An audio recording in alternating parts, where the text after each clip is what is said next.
Hari ini antara kata-kata yang bahaya disebutkan oleh orang Islam sendiri. Allah belum beri aku hidayah, nanti aku dapat hidayah aku berubahlah. Dia bersangka buruk dengan Allah, dia berkata buruk tentang Allah, dia menyalahkan Allah, dia tak buat perkara yang baik itu kerana Allah yang menghalangnya, kerana Allah yang tidak beri dia hidayah. Alim ulama dah sebut semua manusia dah dapat petunjuk daripada Allah, dah dapat hidayah. Hidayah paling utama Al-Quran. Semua orang boleh buka Al-Quran, boleh baca Al-Quran, tak dapat baca terjemahan. Itu hudan linnas, petunjuk bagi manusia yang jelas sekali. Buka telefon pun ada banyak hidayah Allah.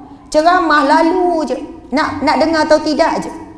Tazkirah, peringatan, itu semua petunjuk daripada Allah. Kalau kita tanya dia, kalau kamu kata kamu belum dapat hidayah, cuba tanya dia, solat itu wajib tak? Tahu, wajib. Dan kau semayang tak? Tak semayang, belum dapat hidayah. Dia dapatlah tu. Yang tak dapat hidayah Tarzan tu, dalam hutan tu. Kalau betul ada manusia macam Tarzan, mak ayah dia berlakulah kapal pecah apa semua, Tarzan pun terdampak, dia dibesarkan oleh kera. Dibesarkan oleh apa? Bukan kera lah, monyet, King Kong, gorila. Kan gorila besarkan dia. Gorila bukan mukallaf, gorila binatang. Memang Tarzan tu kalau sampai akhir dia tak jumpa jin tu kan, jin ke perempuan tu? Jin tu kan. Kalau dia tak jumpa jin tu, dia tak balik tu ke Amerika tu. Dia kan dibesarkan oleh gorila, dia tak pandai bercakap. Jin jumpa dia, jatuh cinta, dia balik. Bila dia dah sampai jumpa manusia, dia dah boleh baca apa, dia dah dapat hidayah lah kalau ikutkan lah, kalau berdasarkan cerita tu. Bukan kisah benar, saya nak bagi kefahaman. Sekarang tak ada lagi ahli fatrah, iaitu golongan yang terputus dengan Nabi. Kan antara Nabi-Nabi ada satu kumpulan namanya ahli fatrah. Kumpulan bertahun-tahun, ada puluh tahun, ada ratus tahun, yang terpisah, yang tidak ada Nabi diutuskan. Tapi nak tahu mereka itu mati dalam keadaan ahli syurga atau tidak, selama mana mereka tidak menyembah berhala, tak menyembah selain daripada Allah.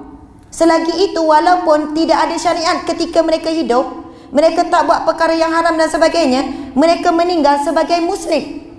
Itulah perbincangan ulama terhadap ibu kepada Nabi Muhammad, Aminah.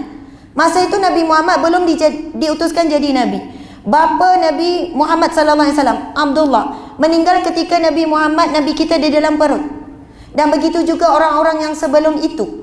Subhanallah. Sekarang seluruh manusia dah diberi petunjuk, yang tak dapat taufik. Taufik itu apa? Kemampuan untuk mengikut petunjuk yang Allah beri. Dan kemampuan inilah ia tergantung apa? Pendidikan, cara hidupnya, ataupun cara dia, keinginan besar dia untuk berubah atau tidak.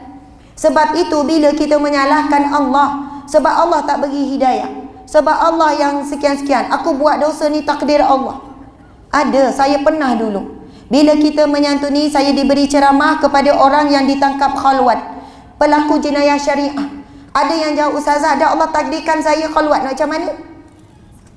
Daripada Lauh Mahfuz lagi memang Allah dah takdirkan. Sampai masanya saya berkhalwat, dan saya berkhalwat juga, macam mana? Takdir Allah.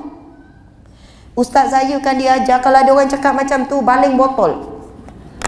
Baling, pelkong baling botol kan. Lepas tu bila dia marah, dah kenapa baling saya botol? Takdir Allah.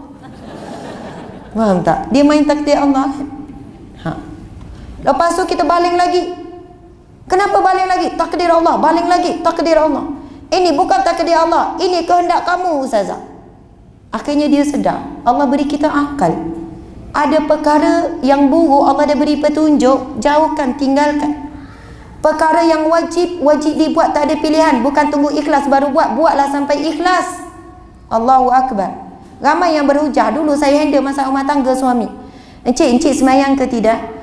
Minta maaf ustazah, saya mengaku memang saya tak semayang.